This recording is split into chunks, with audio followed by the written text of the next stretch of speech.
Today I'm reviewing a home in Sydney, Australia that's 304 square meters or 3,300 square feet. It's a stunning home with really great design, but it's also making a big, invisible mistake that might cost its homeowners $50,000 or $100,000 when they go to sell. I'll walk you through that mistake toward the end, but first, let's take a look inside this home. So starting off in the living room here, this living room is stunning. Tons of natural light coming in these massive windows, double height ceilings, and really nice furniture in here. All the colors make sense. They blend with the outdoor landscapes in this really natural way, and I just love what's going on in here. Now, I'd say there are two focal points in this room. One being the big windows, and the second one being the fireplace. So during the daytime, the focus is going to be on the windows, and at night, it'll be on the fireplace. And you can see that they've deliberately oriented the furniture in here so that, with the exception of this chair sitting right in front of the fireplace, which I'm sure they move if the fireplace is actually in use, then everything is focused, facing toward the fireplace, and it creates this really cozy atmosphere in here. Now, there are a lot of things that I could say about this living room because I really like what's going on in here, but the core ideas are, number one, really nice use of colors and materials. So the couch matching the rug, the chair matching the couch,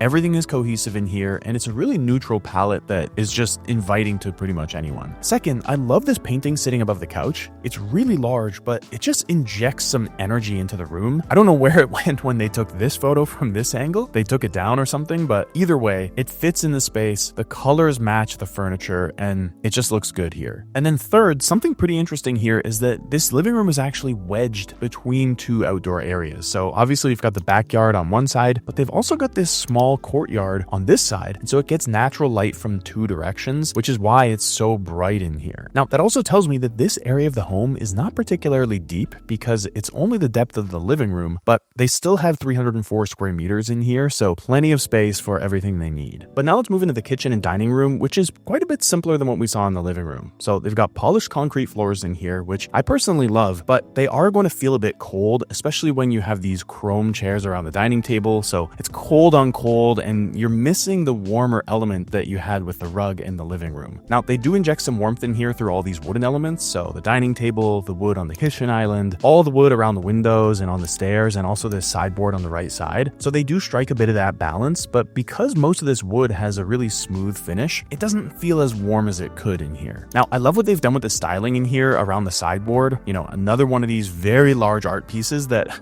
I get the feeling this one was actually a little too large for the space, and so rather than hanging it on the wall, they actually just decided, okay, let's just lean it because otherwise it's way too tight. That's fine. It looks totally fine leaning there. And then all the other pieces around it, just add a little bit of personality to the space, and it looks really nice. But the kitchen itself is kind of underwhelming. I mean, I do like the island, and especially the fact that they've got a small lip on it so you can tuck some stools under there for having breakfast or coffee in the morning. At the same time, they don't have any stools, so that's just a missed opportunity to me. And that's actually kind of the problem in here, which is that the kitchen just looks unfinished. I mean, they've got no appliances in here. I don't even know where the fridge is. It looks like it hasn't been used at all. And so maybe they just staged it like this for the photos. I get that. But when it's like this, especially with this big window behind the counters there, it feels like a pretty small space and doesn't really seem that functional. So I'm sure there's more going on here than meets the eye, but as it is now, I don't love the kitchen.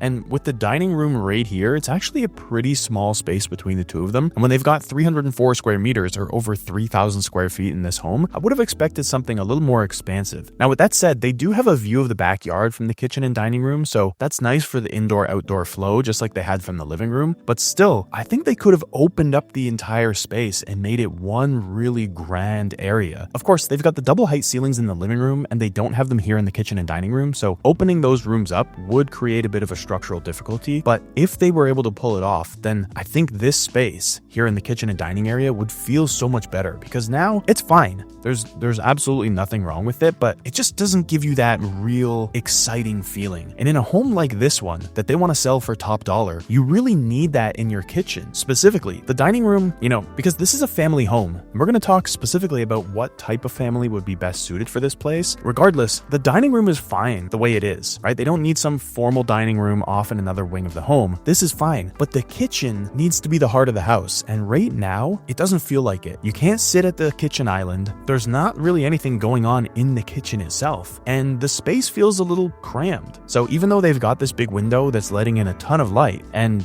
connecting the home from one side to the other, it just feels a little uninviting in here. So I think they could have done a lot more in this kitchen to warm it up using different materials and just make it more functional and inviting so that the whole family wants to spend time there rather than always gravitating toward that really enticing living room. But now I want to show you this tiny home office that they've got in here. And as you can see from here, it's just down this narrow hallway from the dining room. And so you've got this home office, then the kitchen and dining room, and then the living room over here. That's basically how the ground floor of this home is set up. And so again, with that in mind, it's got a clear view of the backyard and the pool, which might seem like a positive thing, but in my books, it's a negative, because if you're trying to get some serious work done, and again, the type of family who is going to be living here will probably be the type of family who needs to be doing work at home, maybe not every day, but a significant amount of the time. This is not the place to do it. I understand that if you want to be able to keep an eye on the kids while they're outside, fine. But this is not a space that's designed for getting serious work done. This is more just doing some casual work, maybe,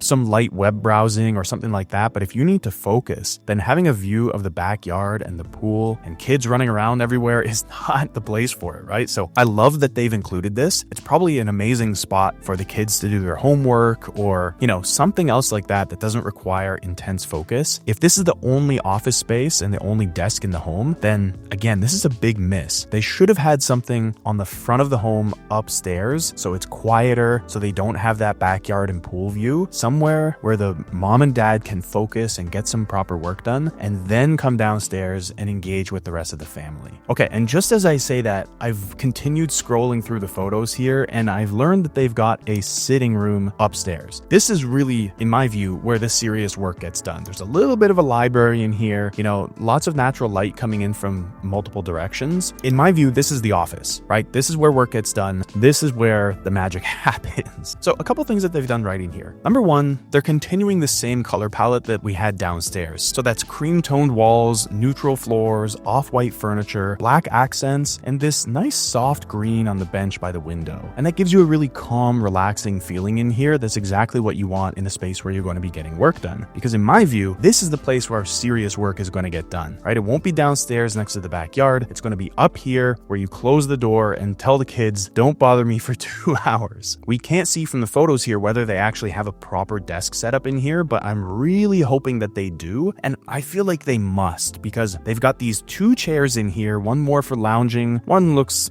less comfortable. And then this bench along the wall here next to the window. So plenty of space to sit. I'm almost certain that across from that bench on the other wall is going to be a desk setup, maybe 2 for mom and dad, where they can both get work done and just close the world away and do what they need to do. This small window with the yellow at the top, to me, is a really bad look. I'm guessing this is probably facing the neighbor's home, and that's why they decided to frost it like this. Or there's got to be some other reason why they went with privacy glass instead of regular glass, because the big picture window on the right looks fantastic, but this one just looks like it's straight out of a home from the 70s. I don't really understand that unless it's a privacy issue. But even still, I prefer what they've done on the large window here with these really nice curtains running all the way from the bench up to the ceiling. So when you close those, you completely shut yourself off from the world and you are in cocoon mode. But I want to draw your attention to something else in here, which is this massive rug. From the angle we have here, the rug takes up almost the entire room. Again, I'm guessing there's a bit more space across from this bench here where they have the desk and things like that, but it's going to feel really warm and cozy in here. They've also got very nice hardwood underneath, which would have been totally fine to leave. But when you contrast the warmth of this rug and the rest of the room versus the stark coldness of the polished concrete downstairs, it's obvious that people are going to be gravitated to a room like this rather than something like the dining room, especially in the winter months. And I should also mention the use of artwork in here, because all throughout this home, they've done such a good job of curating abstract pieces that really complement the furniture and the entire vibe of the room that they're in. And so in this room, we see 2 of them, with this black rectangular piece that's wedged between the 2 windows and this white and black one next to the bookcase. Both of them just work really nicely in here because they're playing off the colors colors in the room. The black is a perfect match for this lamp, the stool, and a few other accents throughout the room, and then this white and black one matches really nicely with the color of the walls. And so by choosing pieces like this that aren't overwhelming but still look good, you elevate how elegant every room feels. But now let's move into the master bedroom, and to be honest, this might be the most underwhelming room that we've seen so far. It's got a slanted ceiling that actually gets pretty low on this side, and personally, I wouldn't really feel comfortable sleeping on that side of the bed because if I've got to get out of the bed, stand up, I can't tell for sure whether I'm going to hit my head there. I don't think so, but it is still going to be pretty low, and I'm going to constantly feel like, I'm kind of dancing around the ceiling, even if there's still a few inches of headspace above me, right? For the taller guys out there, you understand what I'm talking about, where maybe a doorway or a subway or something is really close to your head. Even if you know you're not going to hit it, having it within 2 or 3 inches always just has you slightly on edge. So this wouldn't really work for me. Maybe the wife will sleep on that side and it's not an issue. But either way, the bedroom here is pretty small. One thing that they do have going for it is a lot of natural light. And just like you see from this frame here, this leather chair sitting in the corner here with all this natural light pouring in, it's a really nice hangout spot and a good place for if the parents need to close the door and just have a little bit of one-on-one time. One of them on the bed, one of them in this chair. It's a nice place for them to chat, or for one of them to just spend some time by themselves when they need a little bit of a break. Now, the obvious thing that we can't see here is any sort of storage for clothes, which obviously they have somewhere, but there's no visible dresser in here, so I'm guessing maybe they have a walk-in closet just off of the bedroom that we can't see, but I'm really hoping for their sake that they do, because this is a pretty tight space as it is. And again, with 300 square meters in the home, it's surprising to me that they have so little allocated to the master bedroom. But let's take a look at the primary bathroom now, because I actually really like what they've got going on in here. They've got this really nice terrazzo floor and a bit of a soft sage green, and they've also got these creamy textured tiles on the wall, which help to bounce light coming in through this window all over the room. In the wet area, they've got both a bathtub and a standalone shower next to it, so technically 2 people could use this at once, but because there's no door on the wet area, water is going to splash out there if you're taking a shower, and so they do have the drain there, but I'm guessing that some of the time they just have to live with the fact that there's a little bit of water on the floor around the toilet and the sink area. But what I really like about this bathroom is that it's still going to look and feel good 5 or 10 years from now. And that's the same with pretty much everywhere in this home, because they've used neutral, high quality materials that will still be in good shape a decade from now. Now, before we dig into the numbers, let's just take a quick look at this home from the backside so you can see what it looks like from the backyard, because it's actually a pretty architecturally unique home. You can see from here that we've got the bedrooms and the sitting room on the top level, and then the study, the dining room, and the living room on the bottom level. And right in the middle here, what we're looking at is the central column, which are the stairs. And one area that we weren't really able to appreciate from the photos looking from inside to outside is this back deck. It's not huge by any means, but it is big enough for the parents to hang out while they're watching the kids play in the backyard and just grab a drink and enjoy the evening. But with all this in mind, now that we've seen the entire home, I want to walk you through the buyer avatar for a place like this. Because one mistake that so many people make when they're selling their home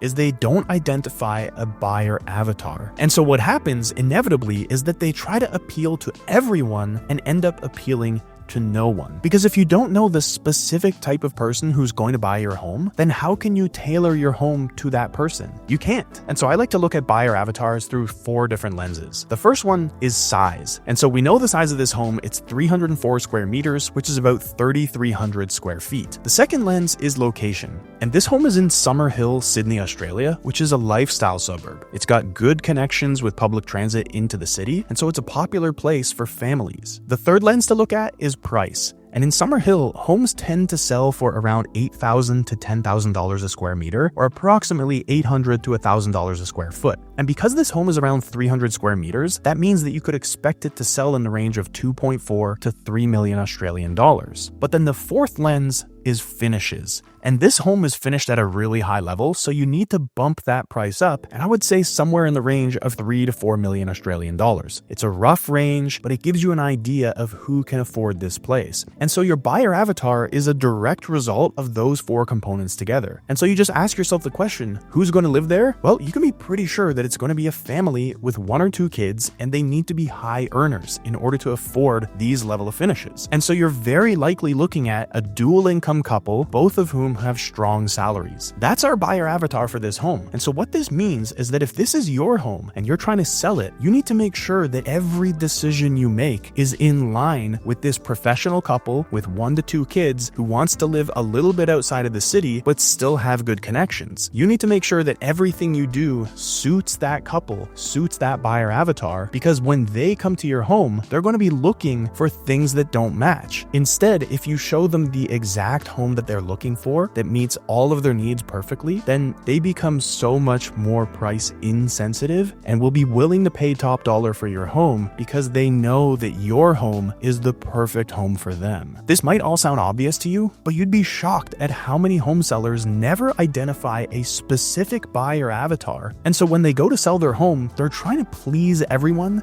and end up pleasing no one. And so this is one of the primary reasons why homes stay on the market for months, or you have to consistently drop your price because there's no buyer who feels like your home is perfect for them. So let me point out a couple things about this home that they could do better in order to make it appeal even more strongly to this professional couple with 1 or 2 kids. The first thing is to make the home a bit warmer. Now, these are professional photographs that are designed to capture the home in a particular way, and I totally get that, but they were just missing some elements of warmth in this home. We already talked about the kitchen and dining room being a pretty cold space that wasn't very inviting, but also some of the other spots in the home. And there's one really subtle but really important mistake that I picked out as soon as I saw this home. And the best angle to see it from is here in the living room. What I'm talking about is in the backyard, they've got this glass or acrylic enclosure separating the backyard from the pool. But can you understand how that's a problem? This is a transparent wall no one is going to see, right? We can barely see it here when we're looking for it. And if you're running around in the backyard, I can imagine kids running into this on the first day, right? This is a safety issue that any mother is going to pick out immediately, and she's going to say to herself, this is not a safe home for my kids, right? We can't have this in the backyard if the kids are going to be running around, playing soccer,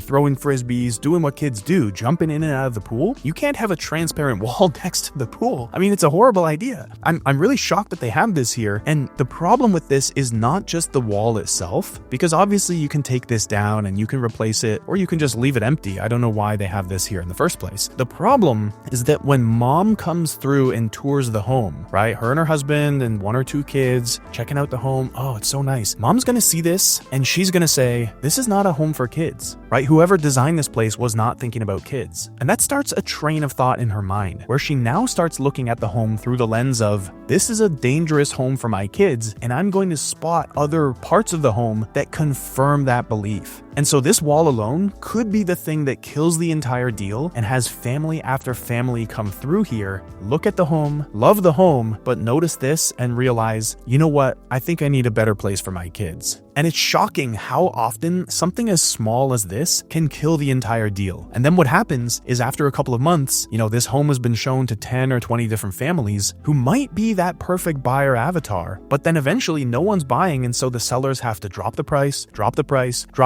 and they end up selling for $50,000 or $100,000 below their asking price because every family came through and saw this and they didn't realize what was going on. So this is why you need to, number 1, identify your buyer avatar, and number 2, make sure that your home is perfectly suited to that buyer avatar. Because when there's a perfect match, price pretty much goes out the window. If you've got 10 families who come through here and they all realize this home is the perfect match for them, I mean, you will get an incredible price for your property. That's how you sell your home in the top 1%, not because it has the perfect or the most luxurious finishes, but because it perfectly suits your buyer avatar. Now, this is the kind of decision that looks easy when it's someone else's house, but it gets much harder to cut through all the noise when it's your house and your money. But I see people making this exact mistake all the time when they sell their home. They don't know who their buyer avatar is, and as a result, they end up selling for way less than they could have. So if you want to work with me on this for your home and help you sell at the best possible price, there's a link below. Or if you know someone who's thinking of buying or selling a home, share this video with them so they can maximize the return on investment. Now, if you want to see another beautifully designed home that makes even more costly mistakes, check out this video up here. You'll learn a lot from it. Thanks for watching,